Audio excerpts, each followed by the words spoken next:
¿Qué tal? Saludos, muy buenas noches. Bienvenidos a Vía V. Les saludamos como cada día desde la redacción central de La Voz de Galicia. Es lunes 21 de febrero. La actualidad del día sigue estando dominada por la economía. El decreto de reforma del sistema financiero aprobado por el Consejo de Ministros el pasado viernes ha revitalizado el debate sobre el futuro de la nueva Caja Gallega en una jornada marcada, sin embargo, por dos noticias.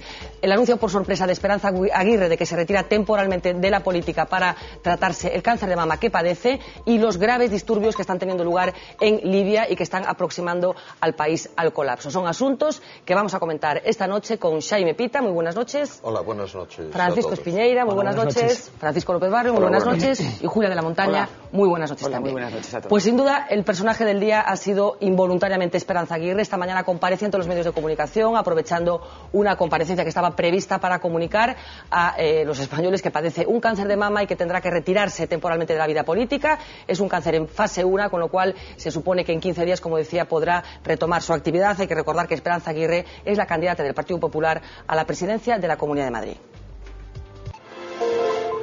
9 de cada 10 mujeres superan el cáncer de mama y los médicos le han asegurado a Esperanza Aguirre que ese va a ser su caso. Para la lideresa ha llegado el momento de parar. Por suerte, los médicos dan buen pronóstico, pero yo voy a desaparecer de la circulación unos días. Será solo un tiempo el estrictamente necesario tras la operación, ya que la biopsia descarta la necesidad de quimioterapia.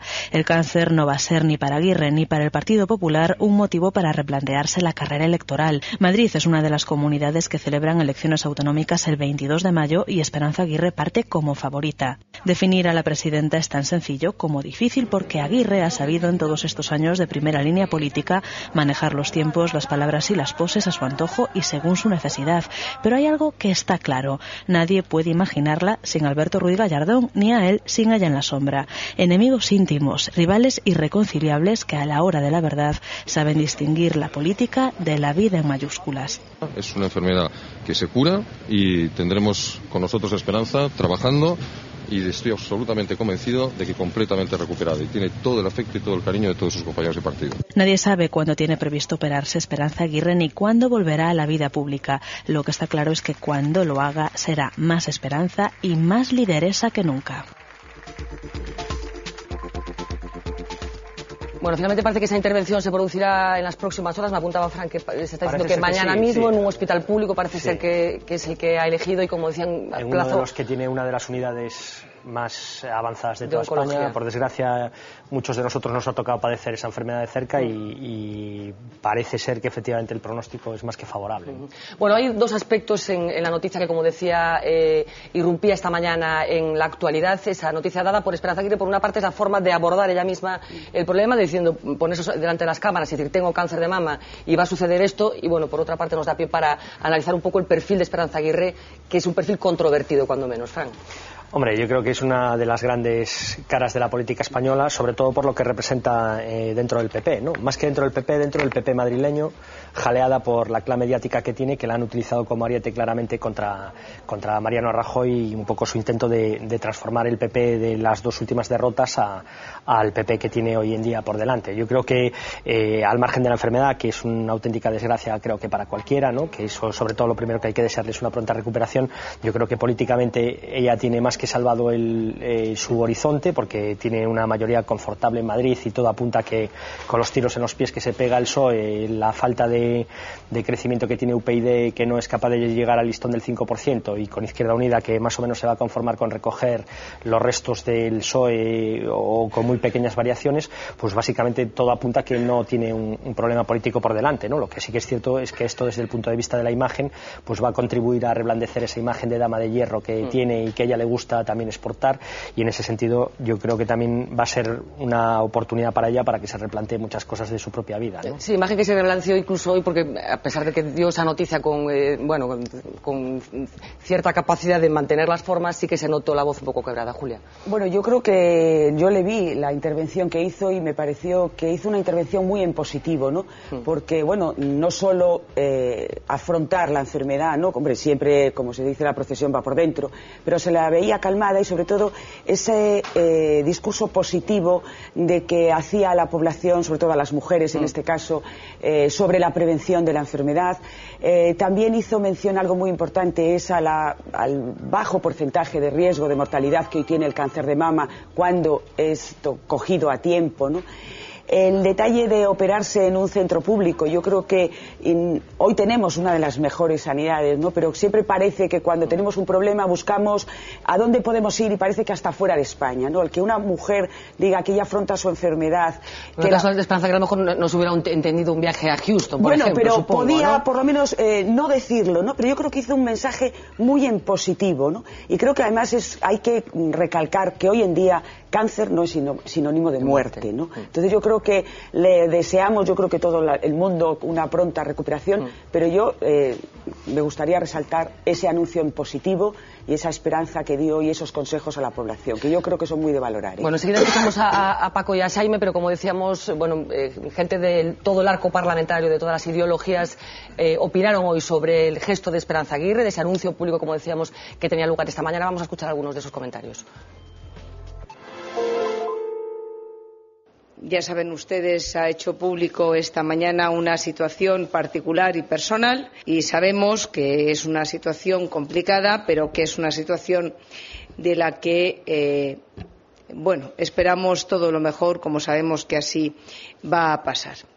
Que tenga mucho éxito en sus tratamientos y que se recupere cuanto antes. Es lo que deseamos. Toda la fortaleza que sé que tiene y estoy convencida de que saldrá adelante. Creo que a súa fortaleza pode ser exemplo para outras moitas mulleres e, polo tanto, simplemente desde este grupo parlamentario desexarlle unha pronta recuperación. Bueno, como no podía ser de otra manera, buenos deseos por parte de todo el mundo. Paco. Sí, bueno, comparto las opiniones de la mesa. Decir que Esperanza Aguirre es una mujer con un mérito extraordinario porque cuando era ministra de Cultura, si nos acordamos y hacemos memoria, pues había cierto cachondeito por el país y sobre todo por Madrid, ¿no? Sí. Comentando que no era precisamente la persona más adecuada para... la famosa anécdota de Saramago, ¿no? Por ejemplo, la famosa anécdota de Saramago. Y poco a poco consiguió vencer esas primeras resistencias y a base de mucho carácter y de mucha capacidad de trabajo y sobre todo de mucha capacidad de seleccionar a los colaboradores, pues ha llegado donde está, a ganar por mayorías absolutas en una ciudad en la que, por cierto, el porcentaje de electores supera un 17% a la media nacional, o sea que también tiene su mérito ganar en ese pueblo. Sí, está claro. Xaime. Sí, bueno, en primer lugar yo quiero decir que estamos hablando probablemente es una de las mujeres más importantes que dio la política en la democracia española y creo que en este momento, es la mujer más importante de la política, como mujer de la política española. Un bien escaso porque todavía nuestra sociedad, a pesar de la teoría, estamos todavía muy atrás en cuanto a la igualdad de derechos, sobre todo a medida que la pirámide vamos ascendiéndola hasta llegar a la cúspide. Creo que es una persona muy inteligente, es una persona con una formación intelectual muy elevada, cuestionada lógicamente en un principio por una sociedad machista en su momento. Hoy, lógicamente, y por suerte, todos fuimos evolucionando y se le está reconociendo el mérito, aparte de un mérito especial, que es que gana por mayoría absoluta dentro de la Comunidad de Madrid. Y precisamente a mayor nivel de comunidades y digo de la formación de la propia gente y del alejamiento de esa sociedad próxima y que da lugar a lo que se viene denominando vulgarmente el caciquismo, ella lo que hace es demostrar la eficiencia y eso es lo que se acaba de decir, rodeada de un equipo de gran eficacia y que la fue prestigiando permanentemente porque uno de las labores de los grandes gobernantes no es solo el trabajo personal que hace, sino saber rodearse de las personas adecuadas para poder desarrollar una política aceitada.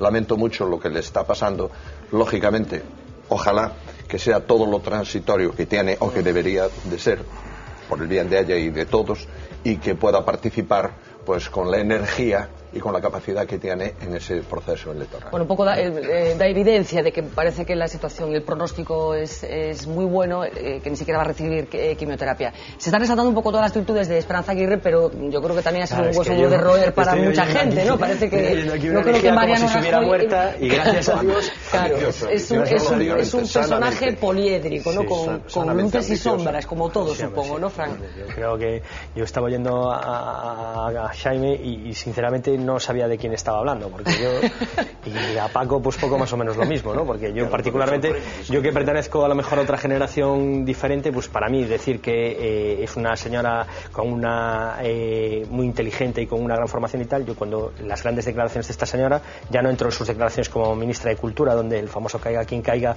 se encargó de ridiculizarla con mucha asiduidad, ¿no? Quiero decir, lo mismo que le hubiera pasado a Pérez Varela si le hubieran pillado el día famoso de Carmiña Burana, ¿no? Exactamente igual. Creo que hizo un gran ejercicio de machismo yo no estoy de acuerdo con eso, pero son opiniones cultural. subjetivas. Yo lo que quiero decir es que es una señora que sus últimas declaraciones, ya no hablo de las guerras políticas con Gallardón y tal, pero hay que recordar que fue una señora que amenazó con dimitir de la Comunidad de Madrid si no se la metía en la lista, si iba Gallardón en esa lista. O sea, estaba dispuesta a lo que fuera con tal de que su mayor rival aplastarlo y no dejarle respirar. Cuando fue el tema todo del Congreso de Valencia, primero dio el paso al frente, jaleada por esa clave mediática, insisto, que tiene dentro de ese submundo que es dentro de España-Madrid, que viven allí en todo, en el deporte, en la política, en todo, viven allí en su propia...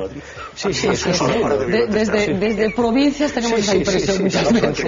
Ellos hablan de unas cosas completamente distintas a las que habla el resto de España, ¿no? Y en ese sentido, jaleada por esa clave mediática, insisto, ella ha tomado protagonismo, que luego cuando vio que había perdido, dijo, no, si yo siempre he sido de Rajoy, cuando ella misma, públicamente, el día después de las elecciones, hizo un meeting, recuerdo, en el Hotel Ritz, en un desayuno de estos de los que hay en Madrid cada cuarto de hora, porque allí en Madrid desayunan todo el día.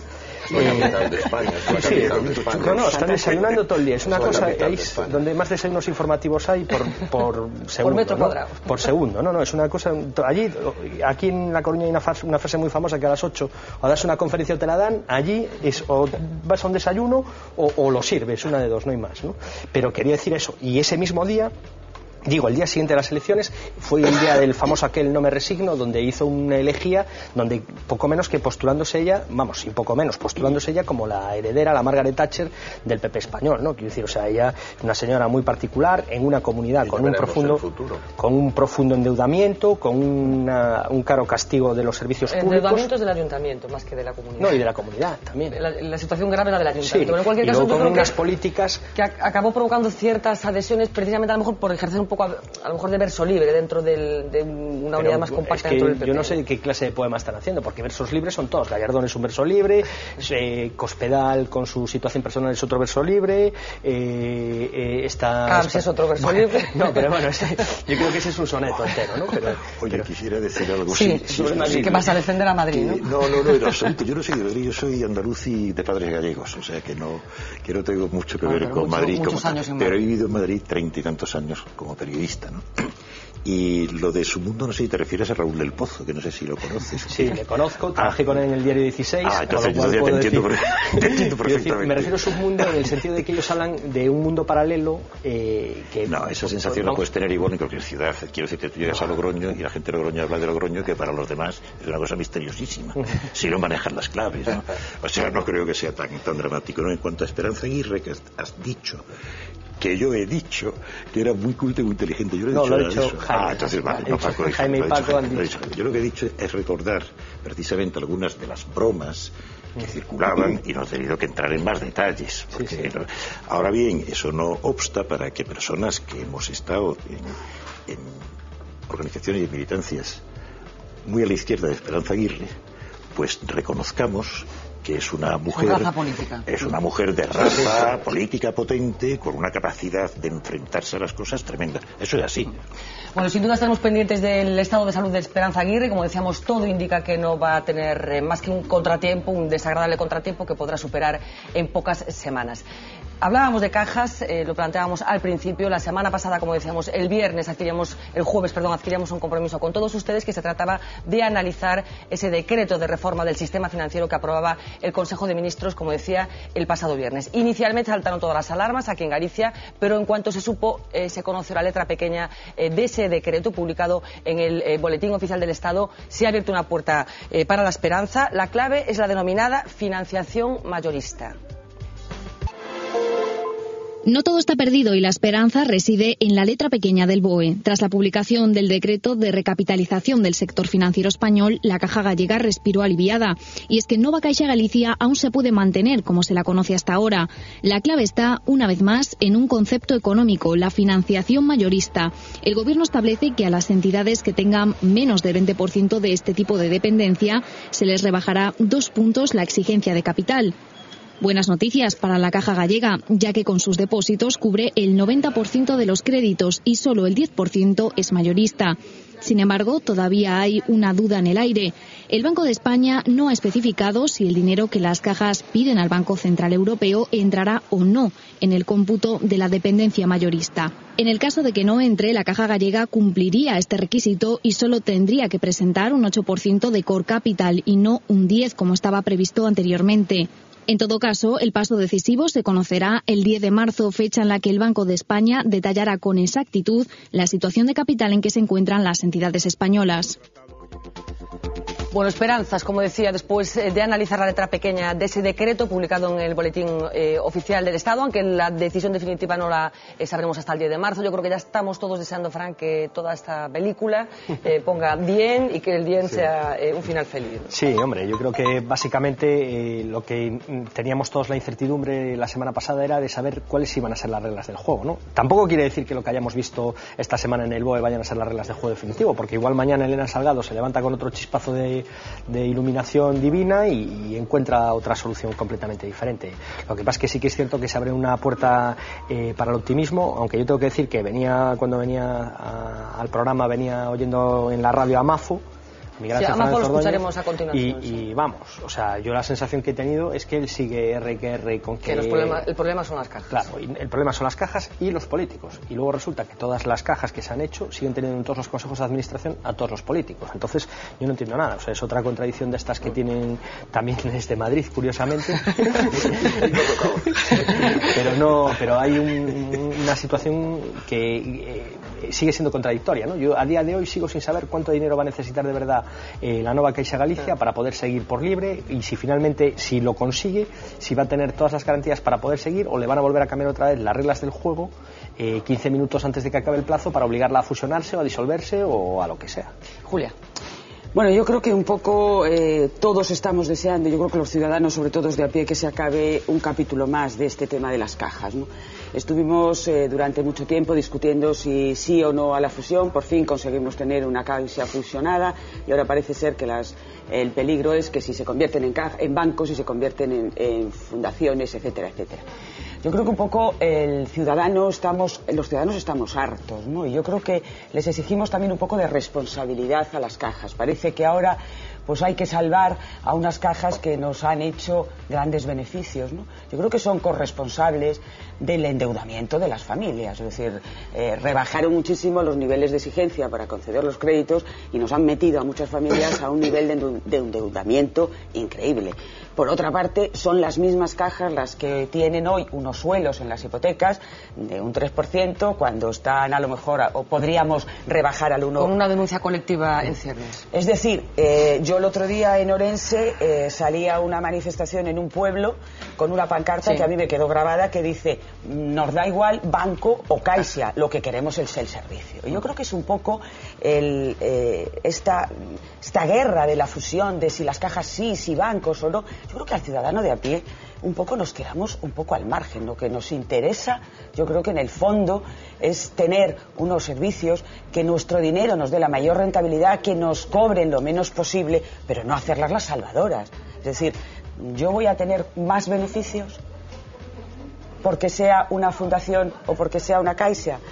Sé que es cierto que tienen unos mínimos de obras sociales, un 20%, ¿no?, de obras sociales, pero también los bancos hacen alguna obra social. Es decir, que yo creo que tampoco parece que son las hermanitas pobres de este proceso. Yo, desde mi punto de vista, creo que son responsables un poco de la situación, de la crisis y de la burbuja inmobiliaria. He visto ayer el informe que tuvimos ocasión de ver en algunos medios de comunicación, que daba unas explicaciones que eran realmente tremebundas, ¿no? Y hemos visto como uno de los problemas generales que hay también es que cuando se producen generalmente apalancamientos durante mucho tiempo suelen aparecer comportamientos que en cualquier otro ámbito de la vida serían cuando menos sospechosos. Y luego yo he leído, no sé si está en el Real Decreto, la verdad es que no lo he leído de arriba arriba abajo, que habla un poco de que en esta reforma de la ley de cajas hablan de la profesionalización, ¿no? De que será incompatible que los cargos electos de las cajas sean miembros de órganos de gobierno. Yo creo que esto es un tema positivo, ¿no? Que además hablan también de que la mitad de los miembros del Consejo de Administración deberán cumplir requisitos especiales de cualificación y experiencia. Creo que es algo que es fundamental, incluso la transparencia, la obligación de tener que presentar un informe anual actual, que no hay esa obligación. ¿Y por qué hasta ahora no se lo pidieron? ¿Eh? ¿Por qué no? ¿De quién era esa responsabilidad más que del gobierno de España? No. ¿Qué hizo el gobierno hasta ahora? ¿Dónde están los informes, precisamente en ese informe? Claro. Los informes de los inspectores que avisaron ya desde el año 2006 de la problemática que había planteada. Entonces, ¿dónde estaba el gobierno? No le interesaba porque iba a haber unas elecciones y sería poner patas para arriba el sistema financiero y había que tapar todo de una manera totalmente. Responsabilidad plena del gobierno. Pero eso no significa que haya que eliminar las cajas, y mucho menos para un sitio como Galicia. Yo lo que estoy diciendo es que no creo que sean la hermanita pobre de esta situación. Parece que es que no han tenido responsabilidad ninguna. Aquí estamos hablando de Galicia. No, quería decir, estoy de acuerdo con Jaime, trasladaría la responsabilidad, totalmente de acuerdo contigo, pero no solo al gobierno, sino a una clase política, compuesta por partidos que todos sabemos y tal, que durante años han manipulado las cajas, las han regionalizado para satisfacer demandas de corte nacionalista o regionalista o autonomista, como le queramos llamar, y las han convertido en un agujero negro por el que se han ido miles de millones de euros. No nos olvidemos del caso La Caixa de Cataluña, con 4.000 millones de euros perdonados al Partido Socialista.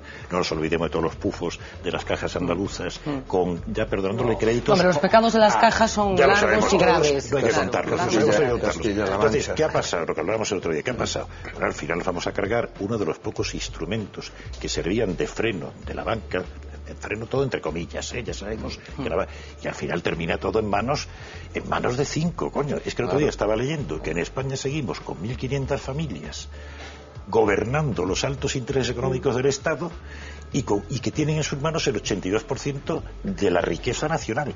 O sea, quiero decirte, aquí nos volvimos todos de tal, nos volvimos todos locos, defendiendo supuestos beneficios de la banca y los banqueros como si fueran seres caídos del cielo, ¿no? Benefactores de la humanidad. Todo lo que sea controlar, recortar, actuar por parte de la administración con carácter general, a nivel general en el Estado e incluso dentro de las comunidades autónomas, magnífico.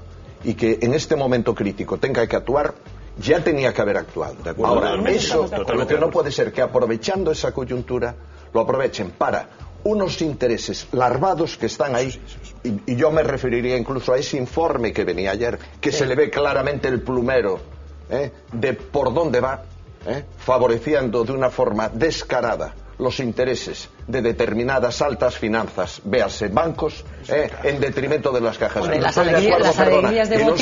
estoy de acuerdo en absoluto de que si el funcionamiento y los servicios que presta una caja con respecto a lo que puede hacer un banco, no es cierto. Y sobre todo, a nivel en una comunidad como la gallega, como en otras, la actuación de las cajas, lo que venían haciendo, que precisamente su vocación se perdió a raíz de la ampliación y de competir en el mercado, de esas ampliaciones, de extenderse en otras comunidades, en otros mercados, incluso salir al exterior. Ahí es donde tenían que haber actuado la administración. Perdón, sí, pero tenía que haber actuado la administración para impedir que se hiciera ese dimensionamiento. ¿Qué sucede? Que los bancos, lógicamente, estaban y siguen preocupados por una competencia hasta cierto punto, entre comillas, ilegal, porque las cajas disfrutan de una serie de beneficios, sobre todo de tipo fiscal, como consecuencia de la obra social que no tienen, ojo, algunos bancos, porque algunos bancos, a través de las fundaciones que crean, hacen prácticamente lo mismo, pero no con el servicio social que prestan. Y no es lo mismo vivir en una ciudad, sea Orense, Lugo, La Coruña, y esa manifestación a la que tú te referías no es la primera que vivir en un pueblo, en una aldea, en donde el servicio social que no presta la administración del Estado, ni la Xunta, ni el Gobierno de Madrid, ni absolutamente nadie, lo están prestando precisamente la obra social de las cajas. Hay que ir a visitarlas y ver lo que se está haciendo. Y yo ahora planteo una gran pregunta. Si lo que está aconteciendo con la nueva Caixa de Galicia y con otras pequeñas cajas en el conjunto de España sucede en Cataluña o el País Vasco, este gobierno tan valiente lo está demostrando en actuaciones permanentes, y va a hacer lo mismo que está haciendo en este momento con los más pequeños. Con esta pregunta de Jaime Pita nos vamos a ir a publicidad. Después te permito que la acabas de contestar, pero que la argumentes. Hablaba de esa pregunta que plantea Jaime Pita, pero también de una reunión importante que tenía esta tarde convocada por la consellera de Facenda, por Marta Fernández Currás, con el resto de los grupos políticos con representación en el Parlamento. Después de la publicidad sabremos qué ocurrió en esa reunión.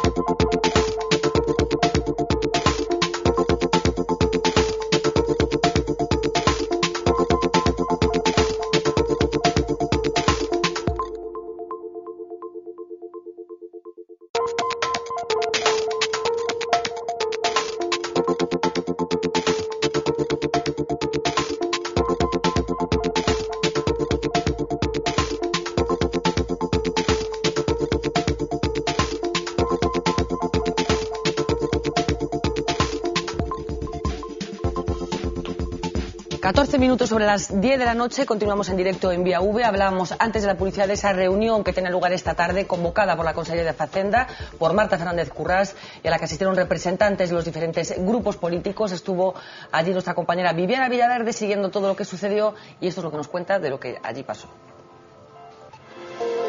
La consellera lo ha confirmado. Nova Caixa pediu axudas ao FROB 1. Este viernes. Este viernes.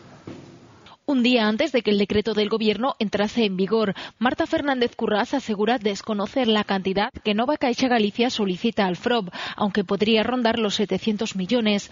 La cifra definitiva se conocerá a principios de marzo, cuando se publiquen las cuentas de las cajas españolas en 2010. Ese o trazo grosso, 8-10%, pero as condicións para estar nun tramo ou noutro, pois aínda están por definir. Por eso exigen al Gobierno que las defina, mientras la Xunta valora varias posibilidades para evitar la privatización de la Caja Gallega. Constituir un banco, seguir tendo unha fundación, posibilidade de que, pese a ter unha ficha bancaria, continúe a forma xurídica a Caixa segundo a participación que se obteña un SIP, que tería que pasar por unha negociación con algún dos proxectos que se están en marcha, unha asociación con outra entidade financeira, ben Caixa, ben Banco, a través dunha fusión. Paralelamente, la Consellería ha encargado un informe jurídico que determine si existe colisión entre la norma estatal y el Estatuto de Autonomía de Galicia.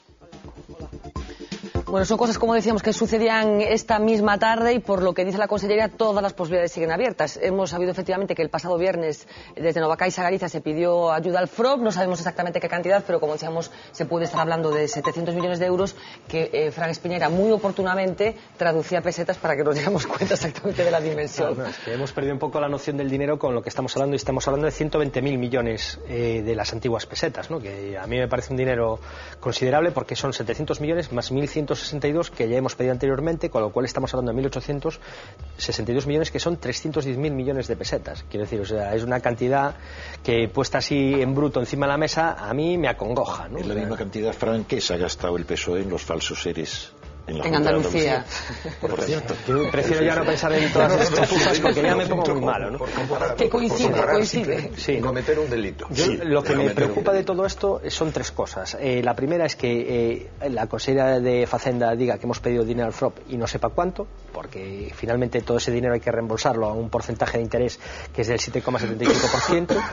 Que es un nivel de interés bastante elevado. Lo que pasa es que, como los grifos de crédito están cerrados, especialmente para las cajas, pues es una cantidad, yo creo que muy importante, y que al final va a repercutir en los usuarios. Diga Jaime lo que quiera de que las cajas son excepcionales y tal, alguien lo tiene que pagar, y desde luego vamos a ser los clientes de las cajas, sin ningún lugar a dudas en ese sentido. Uno. Segundo factor que me preocupa es que la siguiente fecha en este cronograma por carreras que nos van poniendo parece ser que es el 9 de marzo, que es cuando el señor Miguel Ángel Fernández Ordóñez decidirá tú sí, tú no, no, eso todavía habrá que esperar 3 semanas más. Creo que el 9 de marzo es cuando va a decir teóricamente los niveles de capital, de core capital, que tienen las distintas entidades, que a día de hoy, 4 meses después de que se haya... Seguimos sin saber, con lo cual todas estas cantidades que se están pidiendo, parece ser que el tema de los 700 millones es que porque había una trampa, he leído hoy, que beneficiaba a Caixa Cataluña, con lo cual si tú tenías el dinero pedido lo podías meter como core capital y no te computaba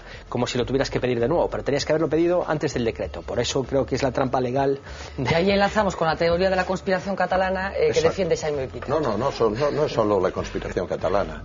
Lógicamente, en este momento tenemos un gobierno que depende no de una conspiración catalana. No, era una broma porque efectivamente se sabe que hubo contactos previos. Pero tenemos un gobierno decreto, que depende de un pacto. Para poder mantenerse un año más, depende de unos pactos. Y la clave de esos pactos es precisamente, lo acabamos de ver en la puesta en escena muy reciente, entre el señor presidente del gobierno y el flamante nuevo presidente de la Generalitat de Cataluña, y encima para tapar las falcatruas que durante X años hizo un gobierno tripartito en Cataluña, que le hizo un agujero que significa no lo que hablábamos antes de la Comunidad de Madrid, más del doble del déficit que tiene la Comunidad de Madrid, que es, ojo, y quiero recordarlo, quien más aporta, que no es Cataluña, es quien más aporta al erario público y para sostener los fondos del Estado que luego se reparten entre todos los españoles.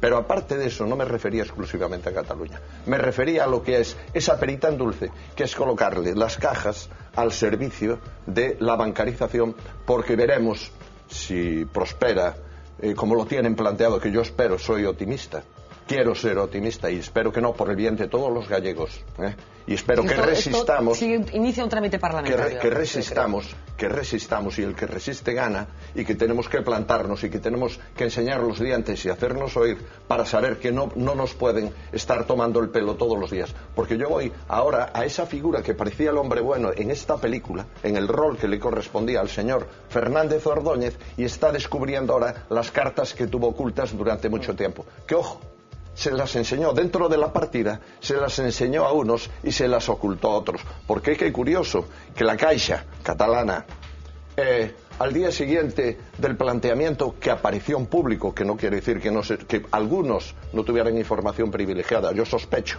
soy mal pensado en ese aspecto y creo que sí hubo información privilegiada. Al día siguiente ya tenían el organigrama preparado de cómo iba a funcionar la nueva Caixa catalana. Y aquí resulta que la consellera de Economía aún no está ni enterada de cómo está la situación, porque lo primero que tenía que haber hecho el gobierno de España era reunir a todos los consejeros de Economía y de Hacienda de las 17 comunidades, plantearles la situación, reunir a todas las cajas y plantear la situación y ver cuáles son las soluciones, ojo, con objetividad y el reparto de igualdad para todos. Como aquí tenemos un gobierno que el principio de solidaridad, y lo vengo diciendo hace mucho tiempo, lo rompió para favorecer, repito, poder mantenerse en el asiento, le importa un comino que se perjudique y que se discrimine, y sobre todo a las comunidades menos desarrolladas y con más dificultad, como somos las comunidades periféricas, y que estemos pagando el poder mantenerse en el poder. Y eso es juego sucio, y eso es lo que tenemos que protestar y resistirnos. No digo sublevarnos, aunque en este momento a mí, con la situación que estoy viviendo, me hierve la sangre con la situación planteada. Bueno, voy a escuchar enseguida a Paco y a Julia, pero vamos a escuchar antes a los representantes de los partidos políticos que, como decía, se reunían esta tarde con Fernández Currás.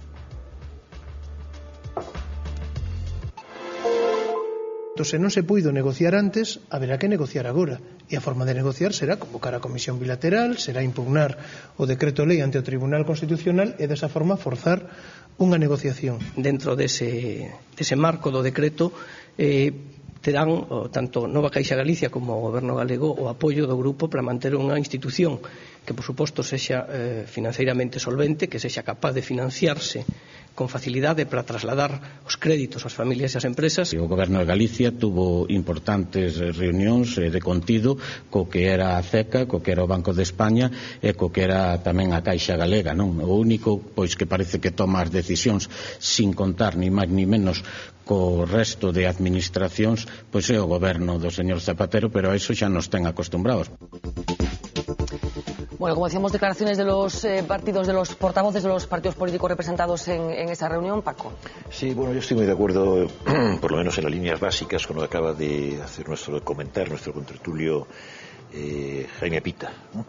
Pero quisiera también recordar un poco, irme un poco a las causas de estos asuntos que nos conciernen y que nos estimulan para hablar, ¿no?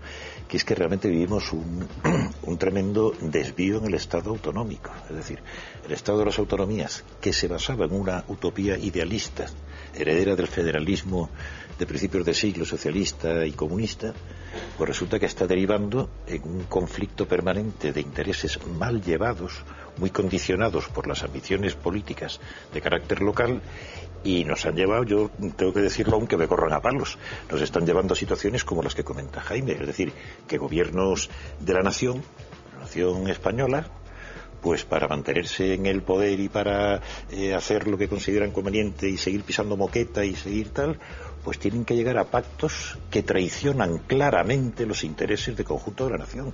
Pero eso es así. ¿Tiene solución? No lo sé. A lo mejor no es el momento, ni la hora, ni la mesa para discutirlo. Bueno, seguro que está sobre la mesa. Es así, es decir, eso es así. Y el que lo niegue, pues no quiere verlo, tiene intereses espurios que se lo impiden, ¿no?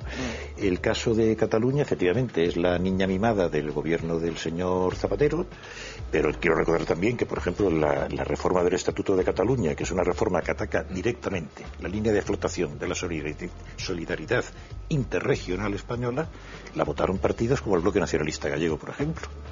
Es decir, hay que empezar a hacer un autoanálisis serio. Los de izquierdas saber dónde están, y los de derecha me imagino que están donde siempre, ¿no? Me falta Julia en esta ronda que estamos haciendo, pero permíteme que se te adelante Miguel Ángel Fernández Ordóñez, el gobernador del Banco de España, que hoy convocó a los medios de comunicación para respaldar un poco ese decreto de reforma del sistema financiero y para decir que menos mal que se ha aprobado, porque si no, poco menos que íbamos a la hecatombe. ¿Hace falta este decreto ley? He tratado de decirles sí, era imprescindible, era necesario. Si no se hubiera hecho este decreto ley, la desconfianza sobre las entidades españolas hubiera provocado una caída en la financiación exterior y eso se hubiera trasladado al crédito y hubiéramos tenido caídas de crédito muy importantes. El principal objetivo del decreto ley es, mire, vamos a seguir explicando que los bancos y las cajas están bien, están sólidos, pero para el que no quiera mirar las cifras, debe saber que todas las entidades españolas tienen el 8% de capital. Este es un mensaje capital. ¿Para qué? Para recuperar la confianza y revertir toda la desconfianza que hay sobre el Reino de España. Bueno, hizo algunas comparaciones, incluso en esa comparecencia que fue muy larga, hizo algunas comparaciones entre España y Irlanda, la intervención que tuvo lugar en Irlanda, hablando de esa burbuja inmobiliaria que sufrió este país y como consecuencia de esa burbuja todos los problemas financieros. Julia. Yo simplemente quisiera decir que, bueno, salió a la luz ese informe que se hicieron los inspectores del Banco de España y que se salió a la luz ahora y que parece que está desde el año 2006, ¿no? Y yo creo que eso es triste, ¿no? Es decir, pensar que había un informe donde estaban dando un aviso a los navegantes y que no se hizo absolutamente nada, teniendo en sus manos, porque el problema es, a lo mejor no se pudo hacer nada, pero sí se podía haber, tenían sanciones para aquellas instituciones donde estaban poniendo en riesgo su capital, ¿no? Entonces, yo ahí pediría, hay una responsabilidad que nos ha llevado a esta situación.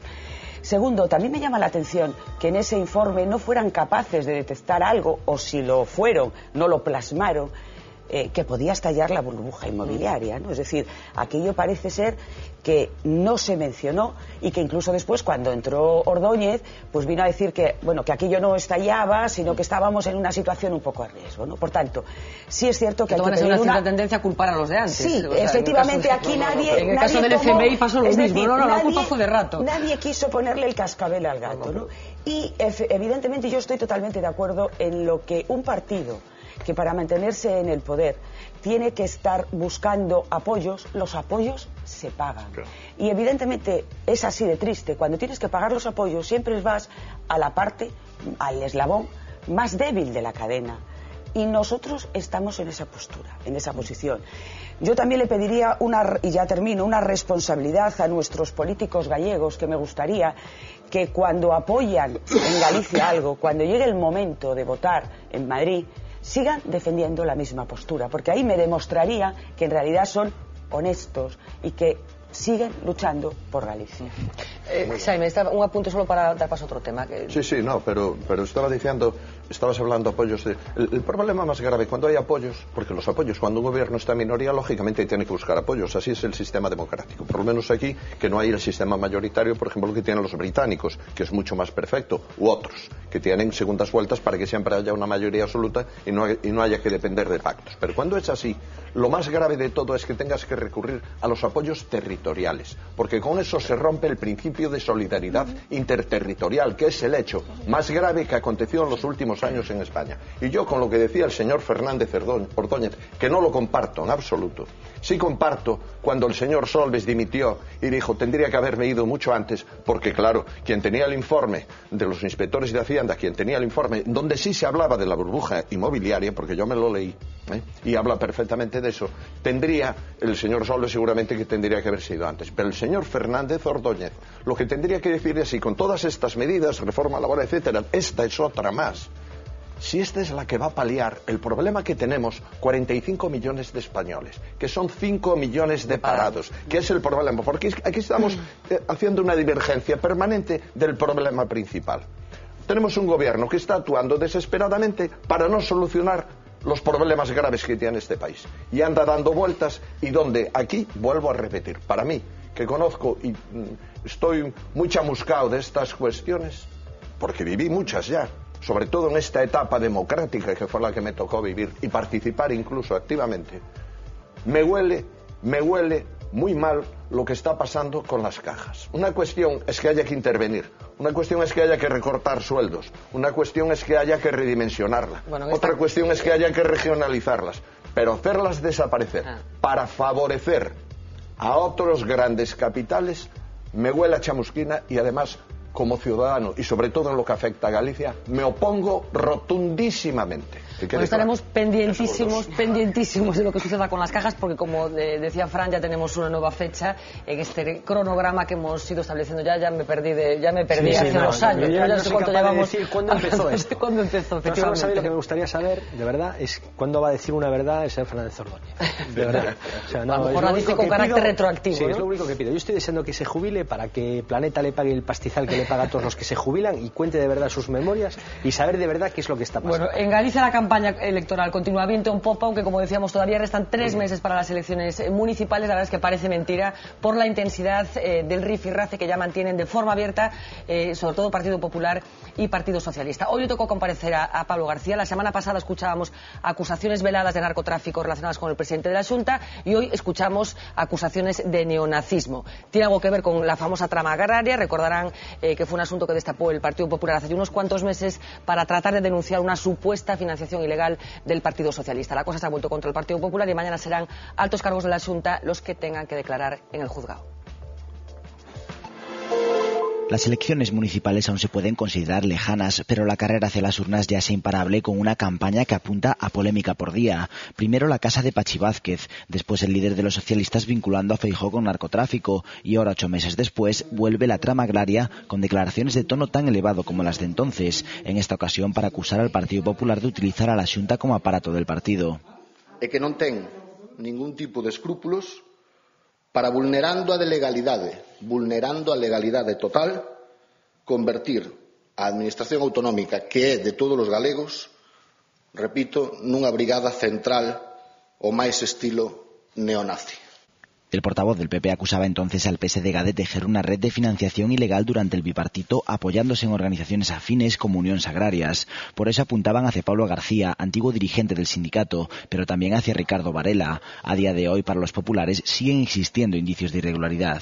Había base suficiente o indicios suficientes para poder afirmar de que había un uso non adecuado, si quere poñemos outro calificativo, incluso fraudulento, do que eran os fondos públicos.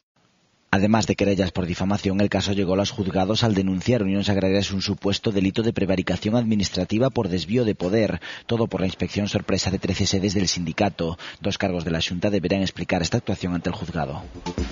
Bueno, creo que era Julia antes que decía que el ciudadano de a pie no acaba de entender muy bien qué sucede con las cajas, y yo, Julia, creo que con este asunto sucede algo parecido. Yo no sé si estoy convencida de que si salimos a la calle a preguntar a la gente qué es la trama agraria, pues la gente nos miraría con cara de 7, ¿no? Vamos a ver, posiblemente la gente no sabrá qué es lo de la trama agraria, pero lo que la gente está muy harta es de las acusaciones gratuitas que se están lanzando constantemente entre los dirigentes políticos. Yo creo que eso deberíamos, y en eso estoy de acuerdo un poco con Sia y Pepita, de que en un momento tenemos casi que lanzarnos a reclamarle a estas personas que no se puede estar en la política y que cuando tienen que responder de alguna actuación, en vez de demostrar, pues oiga, por ejemplo, me hago el caso referencia a lo que pasó con Pachi Vázquez cuando le preguntaron sobre el problema de su casa, y lo único que se le ocurre para defenderse es acusar de que el narcotráfico y los representantes del PP. Es decir, yo creo que la gente nos merecemos otra clase política, y que va a llegar el momento en que vamos a tener que decirle a esta gente basta ya. Es decir, o demostráis o demuestras en las acusaciones, pero no se pueden hacer de forma gratuita. Los políticos tienen que ser honestos y tienen que ser éticos en todas las horas de su trabajo. Y ayer asistí a una obra de teatro donde me quedé con una frase, hablaba sobre la corrupción y los periodistas, y había una periodista que decía, bueno, ante una trama de corrupción que lanzaban pues otra cortina de humo para que de lo suyo no se hablara, ¿no? Y entonces una política dijo, yo dimito porque estoy aquí, soy muy honesta, muy ética, y le contesta el político, entre comillas, corrupto, bueno, todos tenemos ética, todos somos muy éticos, pero no en las horas de trabajo. Me quedó esa frase grabada, y los políticos, es más, tienen que ser más éticos y más honestos cuando están desempeñando un cargo político. Paco. Sí, bueno, después de lo que ha dicho Julio no hay mucho que añadir. Es verdad que no basta con no ser la mujer del emperador, no debe solo no ser ligera de cascos, sino no parecerlo, ¿no? Claro, cuidado con cascos. Aquí ya, cuidado, señor Pítaro, no tiene que ver con cascos, que aquí este Frank de los submundos madrileños tiene mucho peligro, ¿no? Por lo que veo. No, entonces, es verdad, es decir, en España es llamativo, en Galicia, también en este caso que yo me he quedado muy perplejo con las acusaciones que no acabo de entender, quizá porque me faltan datos con las acusaciones que se le hacen por parte de Pachi Vázquez, al presidente de la Xunta de Galicia, el señor Feijóo, ¿no? Ignoro las claves, desde luego me parece asombroso, es decir, que se pueda insinuar ese tipo de cuestión públicamente, que sin que haya ninguna medida, pues parece escandaloso, ¿no? Estoy de acuerdo totalmente con Julia, a lo mejor es pedirle peras al olmo, probablemente. Y pues igual te las da antes. Igual, claro. Hay mañana, en todo este asunto tiene que ver, creo que lo comentaba Julia hace un momento, la situación de la casa, de una de las casas que tiene Pachi Vázquez en el Ayuntamiento urensano de San Amaro. Mañana hay una actuación llamativa, cuando menos, que es esa inspección a la que va a ser sometida la vivienda por parte de funcionarios del Servicio Provincial de Urbanismo. Hoy mismo el representante legal de Pachi Vázquez remitía una carta, un comunicado a los medios de comunicación en el que se pedía que esa inspección prevista, como decía, para mañana no se realice, por entender que se trata de un abuso de poder y porque legalmente se trata de un acto nulo de pleno derecho. Es, como digo, un escrito que remitió el abogado de Pachi Vázquez. El dirigente socialista, a través de su abogado, opina que la actuación del Servicio Provincial de Urbanismo y no la Agencia de Protección de la Legalidad Urbanística, como falsamente señalaron tanto Hernández como el consejero de Presidencia, carece de apoyo legal e incurre en manifiesto abuso de derecho únicamente entendible desde la motivación política.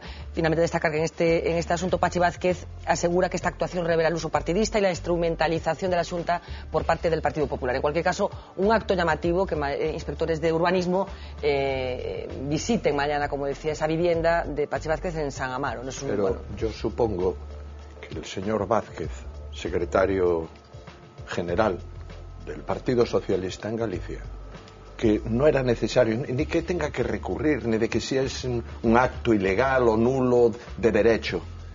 El señor Vázquez, y en vez de lanzar acusaciones y poner el ventilador sobre supuestas cuestiones, en un ejercicio de cinismo inconmensurable, lo que tendría que haber hecho es poner todos los papeles como corresponde a él y a todos los que estuvimos en la vida pública, o que ocupamos o ocupan cargos públicos, todos los papeles todos los papeles, y sobre todo cuando hay sospechas de lo que concierne a uno mismo, y ponerlo en total transparencia ante la opinión pública, no ante una reclamación de la justicia. A ver si empezamos a entender la democracia y hacer el ejercicio que exige la democracia a los que ocupamos o ocupan en la actualidad cargos públicos, sea donde sea. Y cuando hablan de la trama agraria, yo no sé si ese señor que hablaba ahí de nacido, no sé, de unas cosas, sí, neonazismo y todo, yo no sé si se equivocó de lugar y estaba en Andalucía y estaba hablando de ese cortijo de votos y de esa que tienen los socialistas montado con todo eso, y que en este momento, que significa los famosos 700 millones que despilfarraron para hacer una serie de trampas, algo que es habitual en determinados perfiles políticos, no generalizado por suerte, pero por desgracia más abundante que lo que es debido, precisamente porque se está permanentemente tratando de ocultar a la opinión pública la realidad de los hechos. El señor Vázquez, que presente lo que tiene que presentar, que no lo presente o que a los jueces o si procede y puede recurrirlo, etcétera, pero que nos lo presente a todos los ciudadanos, a todos los que todos los días tienen que comprar una casa, que tienen que legalizarla, que tiene 800 trámites burocráticos y que si no los hace le ponen una sanción, empezando por el propio señor Vázquez, que era el alcalde de una población y que lógicamente tenía que actuar en el cumplimiento de la ley. Pues el primer personaje que tendría que no lo está haciendo, que dar el ejemplo, era él mismo, y no estar disparando en todas direcciones diciendo yo soy el chico, el actor principal de la película y conmigo no se puede meter, pero yo puedo decir todas las tonterías que me plazca. Flaco favor le está haciendo al propio Partido Socialista de Galicia. Sin que sirva de precedente, estoy de acuerdo con Jaime. No, porque es verdad, ¿no? Yo creo mucho en el modelo anglosajón. Estás reuniendo muchas adhesiones hoy. Sí, estoy preocupado. Estoy de acuerdo con él, porque yo creo que básicamente en el modelo anglosajón, donde cada uno es responsable de sus actos y tú tienes que, lo que hablábamos muchas veces, ¿no? Quiero decir, la semana pasada, cuando salió el tema, yo recuerdo que dije exactamente eso: si no tiene nada que esconder, que enseñe papel y se abra las puertas, y se acabó el debate. Yo creo, muy brevemente, que hay políticos, por desgracia, que están confundiendo inmunidad parlamentaria con impunidad parlamentaria, ¿no? Y yo creo, básicamente, que lo que se está pervirtiendo es el funcionamiento del sistema de justicia, porque donde hay que denunciar las cosas es en el juzgado, por todos los partidos. Quiero decir, o sea, si hay algo ilegal, tienes que ir al juzgado, automáticamente, no vale, no, porque tú más y tú menos, y no, mira, hay un delito, vas al juzgado y lo denuncias en el juzgado y déjate de milongas y déjate, o sea, si tú tienes una prueba de que el presidente de la Xunta ha cometido un delito de narcotráfico, está vinculado a un delito de narcotráfico, es que tú estás cometiendo un delito al ocultar, por no denunciarlo. Y eso, una de las cosas que quería decir. Y la otra cosa que quería decir sobre este tipo de declaraciones es que, básicamente, lo que están contribuyendo es a que no hablemos otra vez más del problema de los 235.000 gallegos que están en el paro, 5 millones de españoles y de la edad de jubilación, que me da un pie estupendo. De la edad de jubilación no me voy a olvidar, porque hoy nos hemos desayunado con nuevos sobresaltos y pensaban que se había acabado el debate con esa prórroga aprobada recientemente. Pues no, el gobierno tiene la intención, a largo plazo, probablemente no esté Zapatero gobernando entonces en el año 2050, pero por lo menos prevé que la edad de jubilación se fije en función de la esperanza de vida. Así que los cálculos le salen de la siguiente manera: en el año 2050, 69 años. Cuando parecía que ya lo sabíamos todo acerca de la reforma de las pensiones, después de anuncios, negociaciones infructuosas, enfrentamientos en el Congreso, una huelga general, su aprobación en el Parlamento y un pacto muy polémico, hoy conocemos un poco más sobre esta reforma. El Ministerio de Trabajo asegura ahora, a través de su página web, que los españoles podríamos jubilarnos en el 2050 a la edad de 69 años. En un pequeño documento destinado a los inversores extranjeros, el Ministerio informa que una vez que se alcancen los 67 años completos como edad legal de jubilación, el sistema de pensiones se revisará cada 5 años en función de la esperanza de vida. En el texto se define que los parámetros del sistema se revisarán cada 5 años por la diferencia entre la esperanza de vida a los 67 años en el año de la revisión y la esperanza de vida a los 67 en el 2027. Un ajuste que desplazaría a 69 años la referencia de retiro en el 2050. Con algo de picaresca, el Ejecutivo ha publicado esta información en inglés, bajo el nombre de The Spanish Economy. Se trata de un documento muy centrado en el ahorro que tanto preocupa a inversores y organismos internacionales y que detalla el menor gasto que soportará el sistema a partir del año 2030. Bueno, como decíamos, es una medida que con toda seguridad no le tocará aplicar a Rodríguez Zapatero, pero bueno, lo establece o lo propone de una manera un poco extraña, ¿no, Julia? Que bueno, yo creo que de rondón lo cuela. Evidentemente, es decir, acabamos de aprobar ahora una reforma de la ley de pensiones. Entonces, yo creo que a todos los que nos gusta es que nos dejen las cosas claras. Es decir, si esa reforma iba hasta los 67 años, pues muy bien, y si va hasta los 69, pues también, pero que se diga, ¿no? Y no luego que aparezca por debajo, además en inglés, que no se sabe a dónde se mandó. Es decir, con el conocimiento en inglés que tiene nuestro dirigente. La manera de hacerlo, a mí, a mí esa manera de hacerlo me hace sospechar. Pero yo creo que lo importante de esto no es si nosotros nos vamos a jubilar a los 67 o a los 69. A mí serán 2 años más trabajando. Pero mi problema lo pienso en los jóvenes, en mi hijo, en muchos jóvenes que todavía no tienen ni un mes cotizado porque están en el paro y con unas perspectivas negativas de poder encontrar empleo. Entonces, ese va a ser el grave problema. Llegará un momento en que no haya cotizaciones a la bolsa de la Seguridad Social, nadie va a estar trabajando porque los jóvenes no tienen empleo, y todavía nosotros vamos a seguir, o los que estén vivos en aquel tiempo, cobrando su jubilación. Y yo creo que el problema donde hay que plantearlo es reactivar el trabajo de los jóvenes, el empleo, y además buscarle también a esos parados de larga duración y a los parados que se están saliendo a los 50 o 55 años, y no hablo de los que se van de las cajas o de los bancos con unos plus, sino hablo del trabajador de 55 años o de 50 que se quiebra la empresa y se va a la calle. Bueno, os dejo seguir hablar a vosotros tres de las jubilaciones, pero para completar un poco el fresco, dejadme que os presente este trabajo que hemos preparado, porque junto con los rumores de que la edad de jubilación no rematará finalmente a los 67, sino que se especula con la posibilidad de llegar a los 69, hablamos de la situación que se está planteando hoy la gente joven, como apuntaba Julia. Y se está destapando un fenómeno muy inquietante que tiene que ver con el currículum académico de la gente joven. Han empezado a borrar determinados ítems de esos currículums porque consideran que la sobrecualificación se ha convertido en un problema a la hora de encontrar trabajo. El nivel de formación de quienes demandan un empleo parece contar y mucho a la hora de ser el elegido, aunque no como muchos esperan. Las empresas no prescinden, por ejemplo, de tema de camareros, tema de operarios de fábrica, pero sí gente cualificada se quedan ya con la que tienen en plantilla. Gente no calificada, pues a lo mejor estamos hablando de un 65% de los contratos y el resto gente cualificada. Pues parece que pesan demasiado, por ejemplo, los títulos universitarios, aunque en negativo. Ahora mismo los empresarios pues se lo piensan mucho porque la gente cualificada pues digamos que quiere ganar más dinero. Con esta tendencia no es de extrañar que la mitad de los contratos laborales que se firmaron recientemente en Galicia se correspondan con ofertas en las que la cualificación profesional no era un requisito exigido. Los currículos más cargados son los que más tiempo tardan en encontrar salida. Mucha preparación hace falta, ¿no?, aquí en este país. Al señor Zapatero no le hace falta tener ni idea de inglés y anda por todos los países. Los españoles, somos gente osada. En demasiados casos parece suficiente cubrir las necesidades básicas sin especialización alguna, aunque sectores como el de la hostelería aboga por otro tipo de vías. Todos los trabajos, cuanto mejor preparada está una persona, mejor desempeña su trabajo, evidentemente. Cada uno tiene que ser profesional en lo que hace. Con esta tendencia, que se ha acrecentado con la crisis, no es de extrañar que el 85% de los contratos firmados en enero fuesen temporales.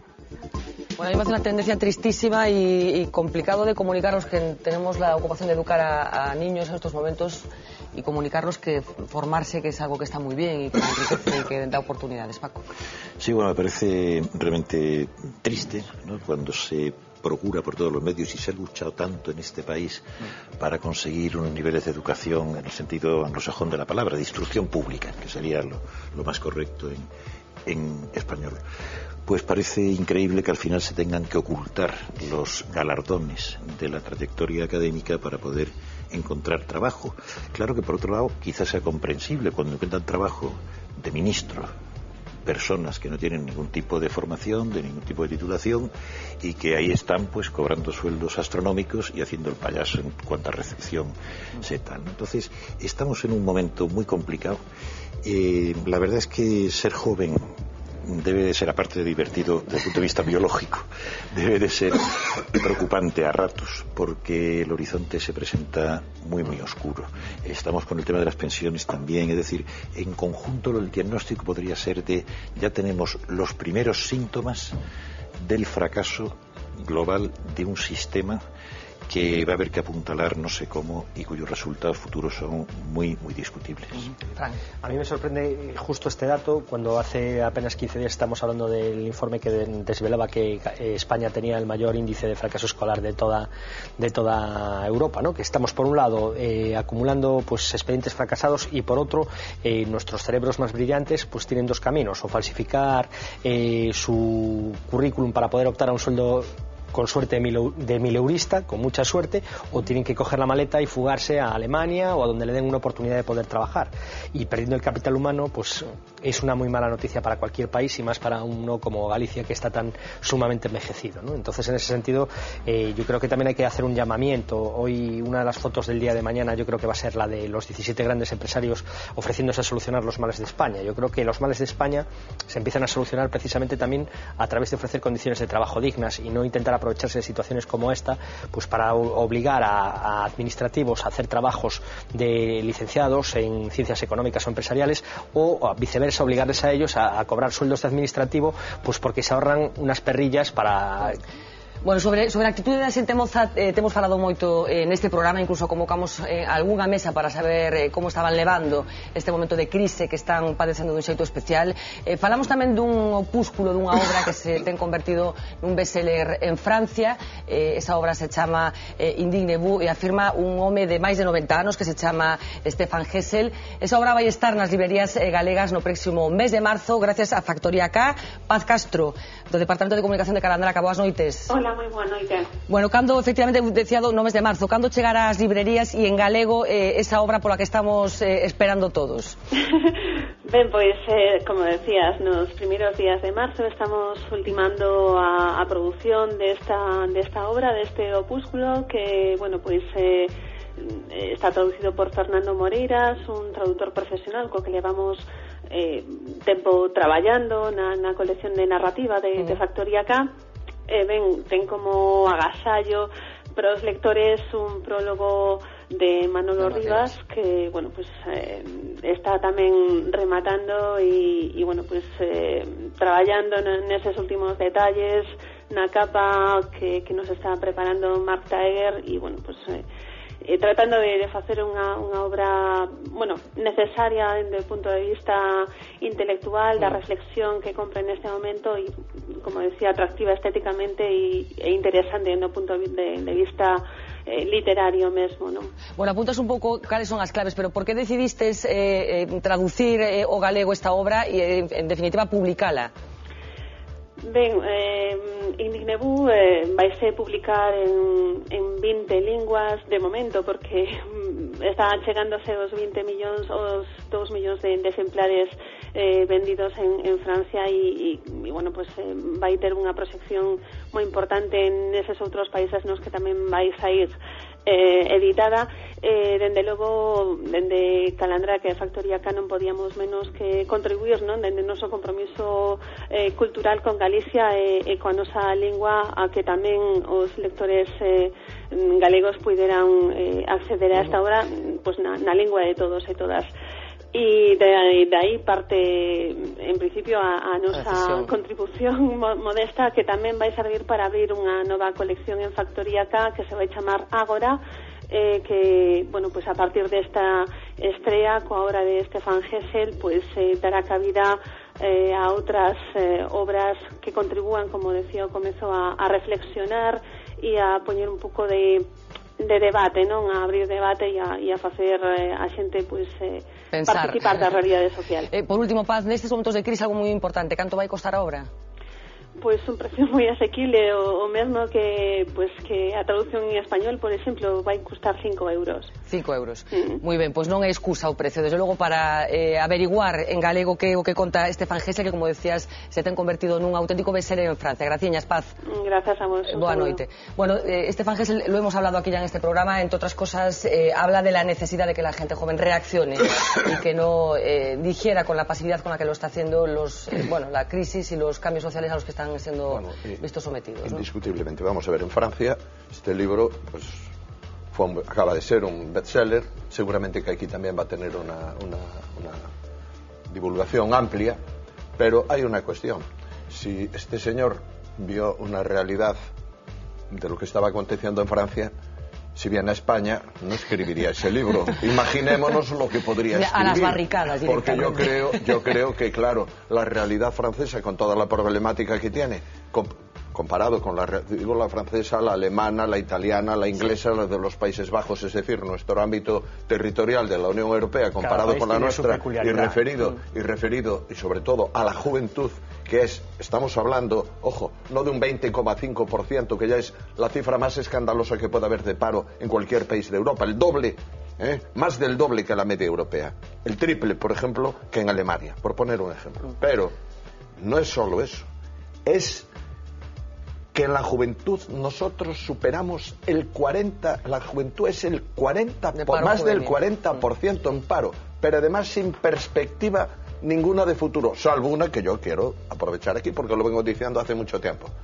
Señor presidente del gobierno, por favor, y se lo pido, se lo ruego. Esa es tu cámara, Jaime. Señor presidente del gobierno, por favor, tenga la generosidad que tuvo Felipe González en el año 1996, salga de la poltrona, convoque elecciones, haga el ejercicio democrático de convocar unas elecciones y que decidan los ciudadanos. Y yo soy una persona que creo que este país tiene solución, y esa solución pasa por unas elecciones y por un cambio radical de la política de gobierno, y no con pactos que puedan estar vendiendo a trozos nuestro país, y poner en marcha determinadas medidas como es bajar impuestos y sobre todo ayudar a los que más trabajan, la pequeña y la mediana empresa, los autónomos y en conjunto a todos, y hacer una política cara a los jóvenes, aparte de para la galería, una política pragmática y real, que es lo que tienen que hacer. Estamos encarando ya la recta final del programa, como siempre lo dejamos para el final, algún día empezaremos por este asunto que es importantísimo, que probablemente va a cambiar las relaciones de fuerza a las que hemos asistido en los últimos años. Me estoy refiriendo a los incidentes que están teniendo lugar desde hace muchas semanas ya en los países árabes, pero con un elemento corrector que está sucediendo en el caso de Libia, con gravísimos disturbios entre la población. Se habla en las últimas horas de que se han producido ametrallamientos desde los aviones a la población civil. Lejos de acallar las protestas, las amenazas de guerra civil del hijo del dictador Muammar el-Gaddafi han avivado las revueltas en Libia. Los opositores han atacado e incendiado varias sedes del gobierno. La respuesta ha sido de nuevo muy dura. El ejército ha empleado artillería pesada y ha bombardeado desde el aire a los manifestantes. Los muertos se cifran en más de 250, mientras aumentan los rumores de que Gaddafi ha abandonado el país. Quien ha dimitido ya es el ministro de Justicia por la fuerte represión del régimen. Queremos decirle a la sociedad de Libia que tiene que dejar que los manifestantes de manera pacífica puedan expresar libremente sus opiniones. El gobierno español también ha instado hoy a los compatriotas en el país a que regresen. Algunos ya llegaban esta tarde a España. La situación está rebelde, está ahí que tiroteo por todos lados y la cosa está muy mal. El ejemplo de Túnez y Egipto no ha dejado de extenderse y también ha llegado a Marruecos. Con este vídeo colgado en las redes sociales se convocaban las manifestaciones celebradas ayer. Unas protestas de carácter pacífico que han dejado, sin embargo, 5 muertos. Ha sido el propio gobierno alauita el que ha informado de los incidentes, en un intento por demostrar que su caso es diferente. Una situación que parece ser insuficiente para los marroquíes, que ayer pedían más democracia. Bueno, pues como decía, especialmente pendientes de lo que está sucediendo en Libia, como decía, gravísimos disturbios con disparos desde los aviones a la población civil. Parece que en las últimas horas los opositores han tomado control de varias ciudades y se especula incluso con la ubicación exacta en estos momentos de Muammar el-Gaddafi. Se habla de que pudiera estar en Venezuela, pero en estos momentos todo confusión. Apuntábamos mientras estábamos viendo el vídeo de esa tibieza con la que está una vez más reaccionando la Unión Europea. Sí, la Unión Europea está tibia realmente y no podía ser de otra manera. Es decir, es que el mundo árabe en el que se dan todos esos conflictos es muy contradictorio. No es, como se quiere hacer creer a la gente, voy a ser muy breve, sí. No es una lucha por la democracia, creo que ya lo hemos comentado en esta mesa, en sentido estricto. Por ejemplo, en los países de los Emiratos se juegan historias entre suníes y chiitas. Detrás de eso está Irán. El problema final, el macrocuadro, es el petróleo. Y ahí se juegan diferentes posibilidades, ¿no? Con bases religiosas algunas, pero por ejemplo Gaddafi no tiene nada que ver con los sunís y los chiitas. Gaddafi, como Nasser, discípulo de Nasser, del coronel Gamal Abdel Nasser, es un antiislamista absoluto. Gaddafi encarceló a cantidad de islamistas durante estos últimos 10-15 años. Nasser, que es el maestro, fue en los años 60 el gran ídolo del arabismo, del panarabismo, fue el que fusiló a Sayed Qutb, que es el fundador, uno de los teóricos del islamismo y de los hermanos musulmanes.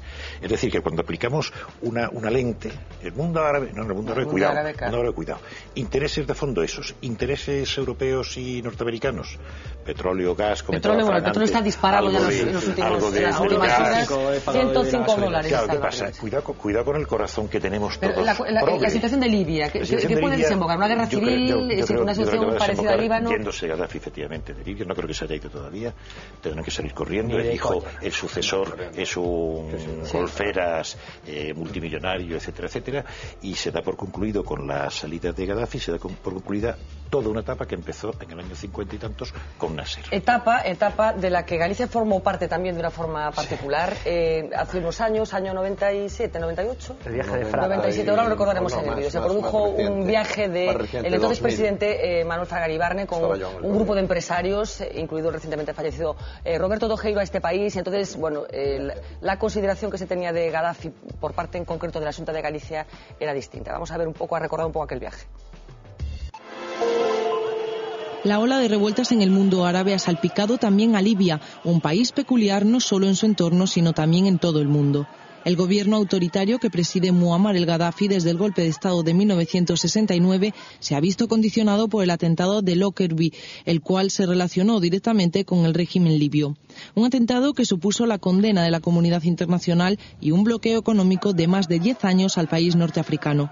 Libia y sobre todo su líder siempre han estado en el disparadero de las críticas de la comunidad internacional. Es por eso que la visita de Manuel Fraga en el año 1998 al país causó tanta expectación. El entonces presidente de la Xunta viajó hasta Libia junto a una quincena de empresarios gallegos en busca de acuerdos comerciales que favoreciesen tanto a Galicia como a la nación africana. Representantes de la industria maderera, las conservas o el textil se entrevistaron con los distintos representantes libios en busca de negocio. Una visita que fue muy criticada en su momento debido al bloqueo ordenado por la ONU desde 1992. La cumbre fue calificada en su momento como un éxito por la Xunta y los empresarios, que entre otras cosas acordaron hipotéticos suministros de gas para la comunidad gallega. Lo que no logró Fraga fue la foto con Gaddafi, un dirigente que se sigue mostrando esquivo a pesar del paso del tiempo. Bueno, un viaje llamativo, ¿no, Jaime? Yo no sé si tú formabas parte del gobierno en aquel momento. No, estaba de portavoz del grupo parlamentario. Estaba diputado y había hacía poco que fuera nombrado y al poco tiempo. Hombre, pues sí. Creo que fue muy importante. Se firmaron unos acuerdos comerciales fundamentales para el gas en Galicia. El tema de Reganosa, que está ahí funcionando con las dificultades que está teniendo, con esa apuesta tan importante que tuvo ese magnífico empresario gallego que hizo la apuesta y que fue precisamente dentro del séquito de empresarios que acompañaba siempre sus viajes al presidente Fraga, en este caso digamos el más interesado y que más repercutió dentro del sector industrial en Galicia, que fue Roberto Tojeiro, padre en ese viaje, que quiero darle además un carácter, porque si nos retrotraemos a lo que pasó en ese viaje, tuvo casi un carácter épico, incluso en una travesía del desierto con dificultades climatológicas, etcétera, etcétera, etcétera, y creo que fueron además muy valientes. Pero lógicamente la foto con Gaddafi había unos intereses comerciales que eran fundamentales, lo cual quiere decir que nadie puede interpretar de la proximidad política que pudiera tener el presidente Fraga o cualquier gobierno autonómico democrático de un Estado de Derecho como es España con el gobierno exactamente igual que acontece con cualquiera de los otros países, en este caso del área islámica, etcétera, o con Venezuela, que lo que se decía aquí, que si el señor Gaddafi se va a Venezuela, yo creo que lo que debían de juntarse unos cuantos y a ver si los podíamos mandar bastante lejos por el bien de sus propios ciudadanos. Hablamos de Libia, pero para ya terminar, Paco, aprovechando tus conocimientos sobre el asunto, empieza a haber también algún tipo de movimiento en Marruecos. Yo no sé qué prevemos que suceda en Marruecos. Y dos matices, además. Se trata de hacer todo el tiempo pensar a la gente, insisto, en lo de la revolución democrática y demás. Bueno, pero ya empiezan los hermanos musulmanes y los islamistas a cargar bajo cuerda y en la recámara las tintas. Por ejemplo, en Túnez el otro día se asesinó a un cura polaco que llevaba mucho tiempo con los católicos de Túnez y tal, y fue un dato. Antes de ayer en Tánger, en Marruecos, se apedrearon empresas, algunas de ellas españolas, por cierto, de transportes y demás. Y hoy murieron 6 personas. Y hoy murieron, sí. Entonces quiero decir, el segundo matiz, el asunto es complicado porque latente está siempre esa diferenciación, ese odio, de alguna manera, ese rencor, de alguna manera, a Occidente, que también, como ya hemos dicho en algún momento, también Occidente tendría que... Bueno, pues como con el asunto de las cajas, seguro que seguiremos hablando sobre la situación en los países árabes. De momento, muchísimas gracias a los 4 por acompañarnos esta noche. Jaime, Fran, Paco, Julia, un placer tenerlos aquí. Nosotros nos regresamos mañana a partir de las 10 menos 20 para seguir hablando de la actualidad. Les dejo con las noticias del día. Sean muy felices.